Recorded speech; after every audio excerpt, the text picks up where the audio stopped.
Now, the message to the Nigerian authorities was clear this week.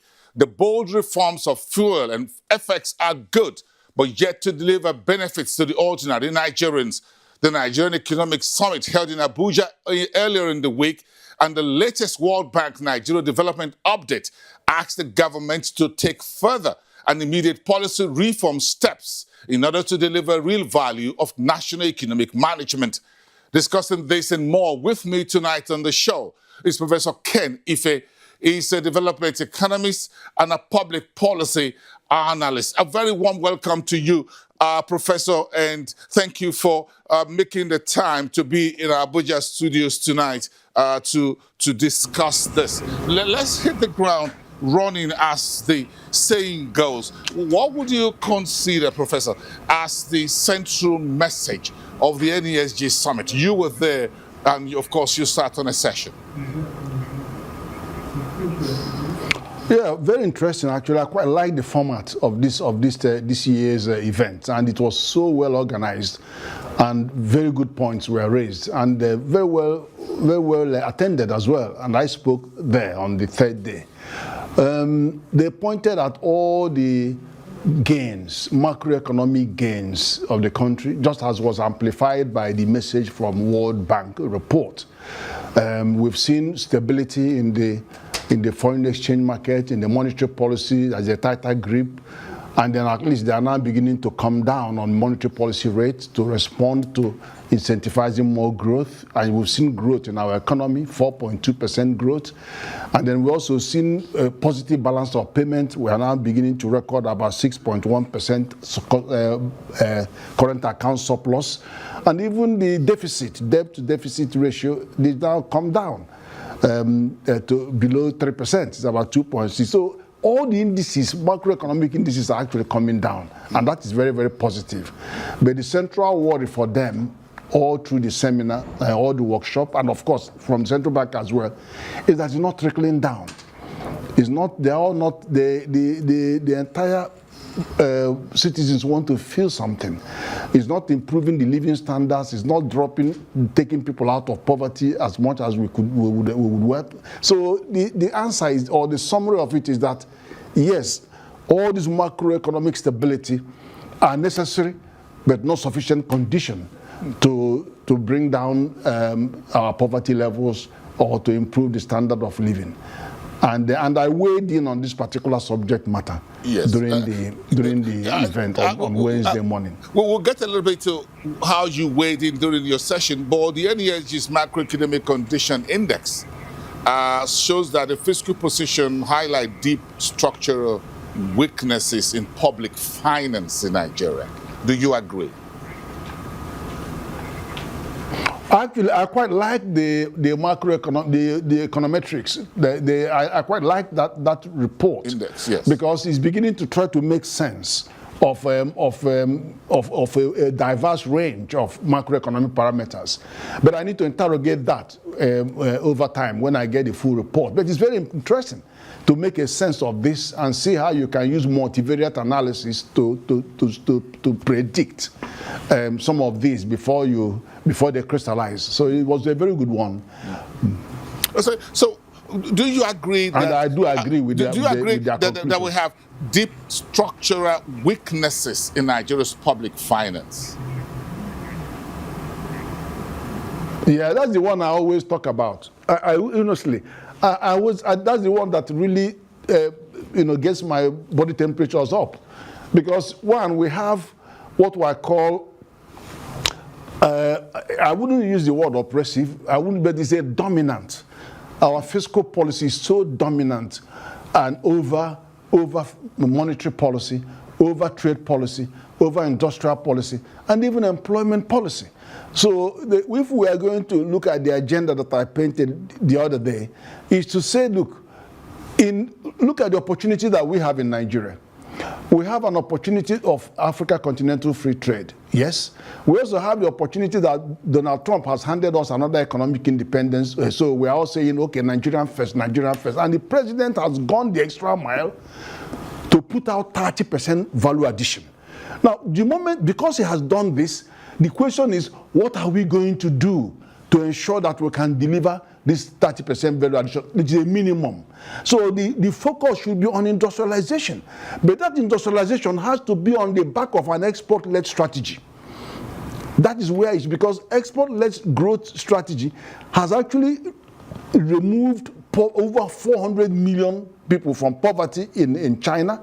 All the Asian tiger economies benefited from an export-led strategy. And Nigeria has to focus on this. Because when you look at trade in goods and trade in services, we don't have problem with trade in services. The banks are doing well. They're all over Africa. The ICT and digital economy are doing well. They're on their own. You haven't been giving them any support that much, except the skills agenda we want to address now. But then the creative and cultural industry, they're on their own. They're doing well. Education and health will also benefit for better regulation and then all kinds of to make sure that we exploit the bilateral. So that's fine. But where we have problem is trade in goods. We have got nothing to trade in goods. Where are the products you are going to trade in Africa? Are you going to send them your raw materials to African countries? So we need to face this square. And the reason we are failing with everything that is said about diversification, there's a momentum for diversification in the domestic economy, but not on the export side. That's why NNPC and their crude is giving us 79% of forex, gas giving 11%, that's 90% between the two of them, and we only have 10% to play with for diaspora remittance, for our minor oil export. We need to tackle industrialization. And the way to tackle it is to bring fiscal policy, monetary policy, trade, industrial employment to focus on industrialization policy in a way that we haven't seen before. But when we talk about... And the central question you are going to ask, you've already asked this question. Yes. The central question is this: where is the borrowing going to? What is the where are the industrial infrastructure that are required to drive industrialization? Is that what the fiscal government reform should focus on using their what the fiscal reform should government address? should focus on using internal revenue. No, let me explain something. Government should focus on using internally generated revenue to do the things that, if you do want to do project that leads to no man's land, do that. Use that to do it. If you want to pay conditional capital, use your money. You got 36 trillion, use it. But if you are going to borrow money, we want you to show how what you are borrowing, the infrastructure, how is it going to connect to industrialization policy? Because if you look at the law, this fiscal law 2007, yes, it says I want cost-benefit analysis on anything you want to borrow. And it says long-term, it says concessionary rates, it says all sorts of things. But when the law begins to ask you for cost-benefit analysis, it wants you to have a discussion on economic corridor, industrial corridor, commercial corridor, residential corridor, when you are doing infrastructure. And the infrastructure related to industrialization is free trade zones, EPZ, industrial parks, all of that, even in agriculture, quality infrastructure. Though there are specific infrastructure that focus on industrialization. Put money there. And of course, your human resource development. We are doing something on ICT, but do more on human resource development and infrastructure that are connected to industrialization. That's where we're going to move, because you have an import-dependent economy. You are exporting your raw material, which is exporting jobs, and you are importing poverty. So you've got to tackle that. That is weird. And even when I look at World Bank report, it didn't deal with that. Yes. So when we talk about deep structural weaknesses, we need to connect fiscal policies to industrialization, to exports. Where is the disconnect? Correct. The disconnect is this. We haven't actually tackled the issue that import dependency is our problem. So you hear people saying, backward integration, import substitution, but you don't say this in isolation. You have to have an orchestrated policy, which we're going to first of all revise, get a trade policy. We're going to get industrial policy before we come to export growth strategy, export-led growth strategy, where you are going to focus on industrialization. And industrialization, you are going to focus on this. All the policies, macroeconomic policies, must talk to this industrialization program. All of them must talk to it.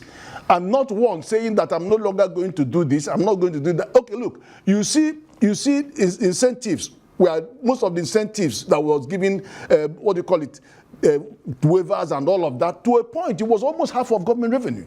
So we've got to focus, and the tax reform has actually addressed some of that now. But you have to focus on industrialization from the point of view of removing our import dependence. It's the import dependence that is causing the biggest problem for jobs. That's what is causing the poverty. The poverty is continuing to intensify because you can have growth. Even the fact that you borrow money as a government and spend it is still going to promote growth because you are increasing government spending. There are four indices that there's four pillars of GDP.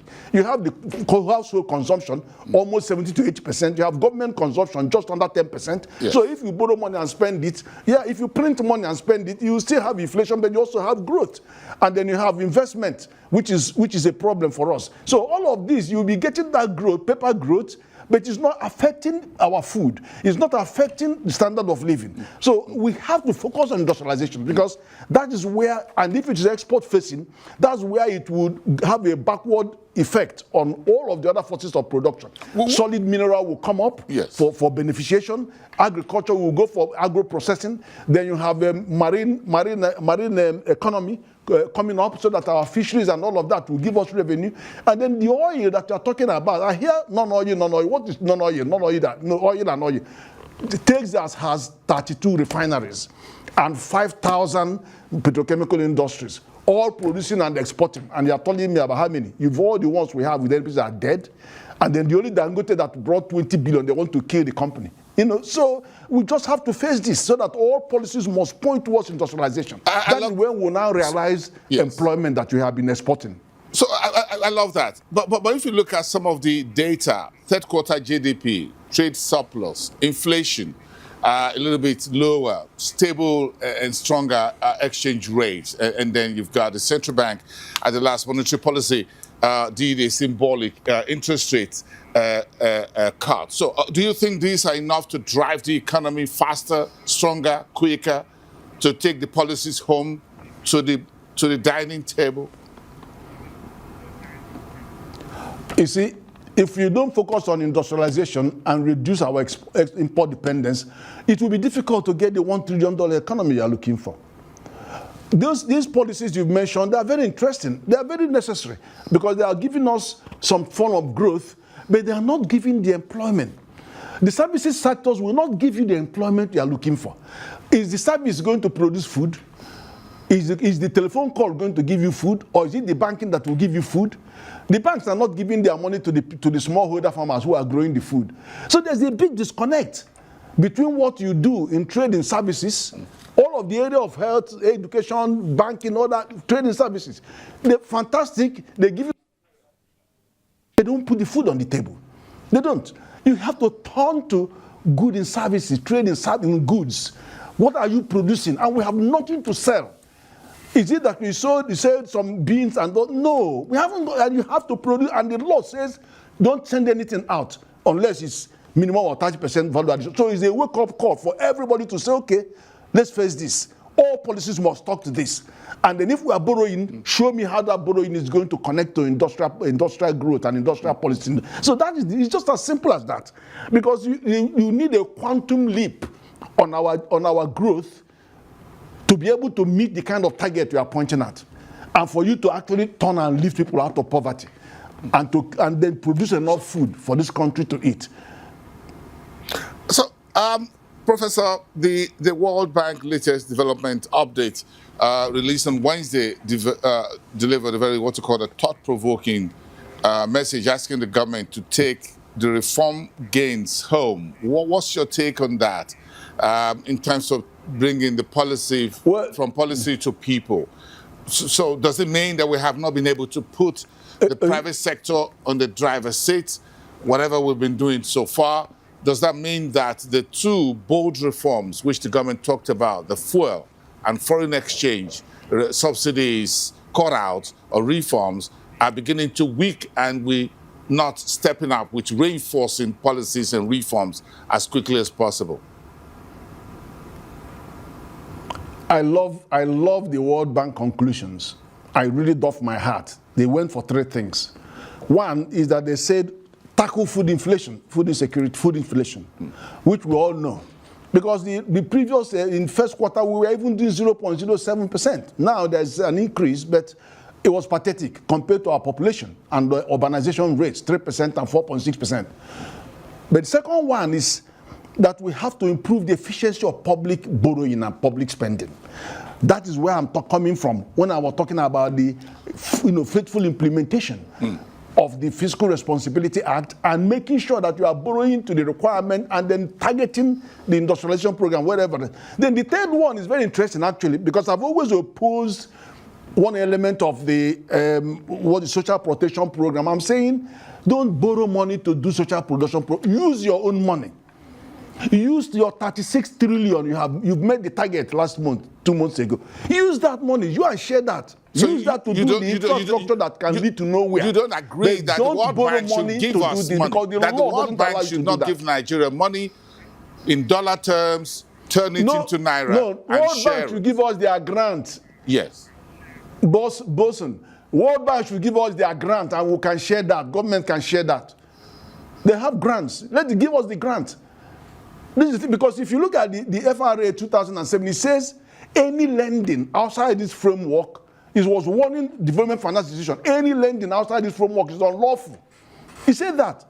It's in there. So I keep on encouraging them, give us grant and we can share those. That's what it is for.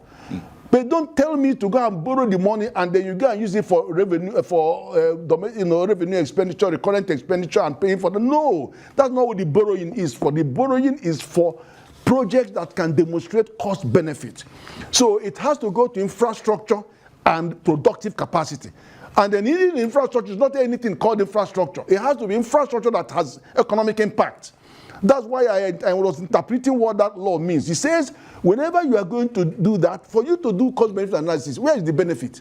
The benefit has to be if the infrastructure connects economic corridors, industrial corridors, commercial corridors, residential corridors, so that they will be used and they will be able to generate revenue to maintain the infrastructure. So the and industrialization is the key one. The government talks I'm about not against having... Yes, the government talks about infrastructure and industrialization, so there's a coastal highway, the rail lines being talked about and all that. So aren't we building this infrastructure for industrialization? Isn't that what you're seeing right now on the table? I'm sure we could do better. We could do better because, I brought one man from China who owns 68 mega industrial park in January 2020. And he was interested in doing 10 of those with $1 billion each, in dollar in each, to bring down some of those Chinese companies, occupants who were folding up. But COVID stopped the process. But anyway, we're still going back to it. It is in industrialization. If you go to UK, throughout the time I was in UK, we have industrial landlords.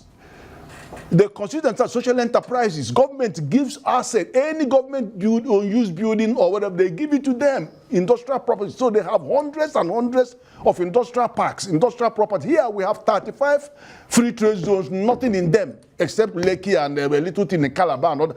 You should give, if they are building houses, why don't you have industrial landlords who would build these industrial assets in the free trade zones and people will come? They don't tell them to get a free trade zone, you just sit down, waiting for people to bring their money. Develop those, and people will go in there to produce. Do you think Dangote will give you 20 billion naira in somewhere, anywhere? If it is not in the free trade zone, he won't put that kind of money. Because there's protection, and then you will also see the way it will attract people. And I have also said many times on your program, let us go and bring 50,000, do a $50 billion program around Dangote in Lekki and get young people and all these other ecosystem to work with him so that they can produce and export all the byproducts from his refineries.